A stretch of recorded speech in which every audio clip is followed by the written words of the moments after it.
قدیم زمانے میں ایک قاضی تھے جن کا نام نورالدین تھا۔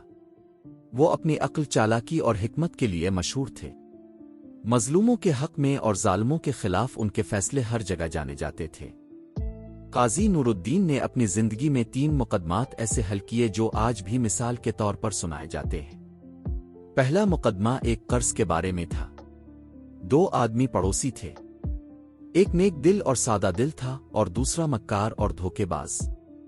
ایک دن بدذات پڑوسی کسی مصیبت میں پھنس گیا اور نیک دل پڑوسی سے 2000 درہم قرض مانگا۔ نیک دل پڑوسی نے بغیر کسی شرط کے قرض دے دیا۔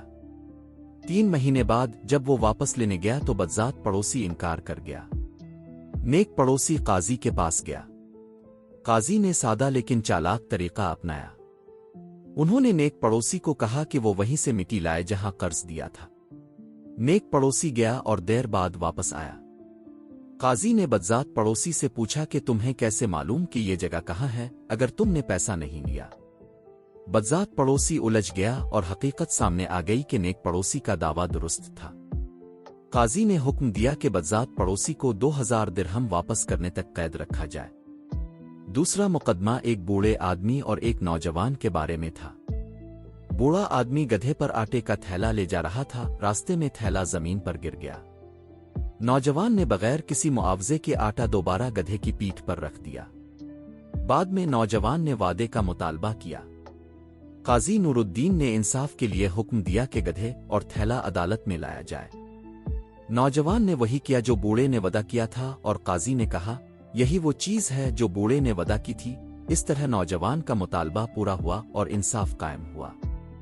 تیسرا مقدمہ ایک آدمی کے 3 بیٹوں کے بارے میں تھا جن سب کا نام خالد تھا۔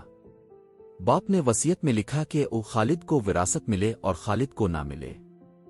بھائیوں کو سمجھ نہ آئی کہ کون سا خالد محروم ہو۔ قاضی نے تینوں کو الگ الگ بلا کر پوچھا۔ پہلے 2 خالدوں نے کہا کہ وہ اپنی وراثت نہیں چاہتے۔ تیسرے خالد نے کہا کہ اگر میرے باپ کو قبر سے نکالا جائے تو کوئی مسئلہ نہیں۔ قاضی نے سمجھ لیا کہ یہ تیسرا خالد حقیقی بیٹا نہیں ہے، کیونکہ حقیقی بیٹا کبھی اپنے والد کی عزت اور جان کی پرواہ کیے بغیر وراثت کے لیے راضی نہیں ہوتا۔ اس طرح قاضی نورالدین نے اصل بیٹے کا تعین کیا اور انصاف قائم کیا۔ قاضی نورالدین کے فیصلے اس بات کی دلیل تھے کہ ظلم کبھی دیر پا نہیں ہوتا اور مظلوم آخرکار اپنے حق میں فیصلہ حاصل کر لیتے ہیں۔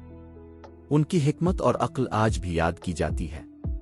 میرا پسندیدہ مقدمہ، مجھے تیسرا مقدمہ سب سے زیادہ پسند آیا کیونکہ یہ وراثت اور خاندان کے مسائل کو حل کرنے میں قاضی کی ذہانت اور انصاف پسندی کو بہترین طریقے سے ظاہر کرتا ہے۔